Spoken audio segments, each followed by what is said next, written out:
No modifications needed for your Sparkle Motion Mini Case Noah. So we're just using the little tabs on the side. I did print some washers just to make sure that the screws didn't go through. Yeah, I'm going to lean on it doing the 2D fireworks for like the 4th of July. Yeah, like fireworks is great. Yeah. It's time to bring back the thermal imaging cameras.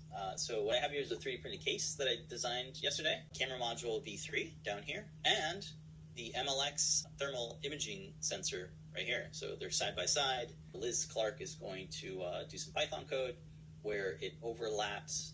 There is the image sensor. Again, it's the MLX 90640. It's a 32 by 24 IR camera, but it gives you temperature data for images.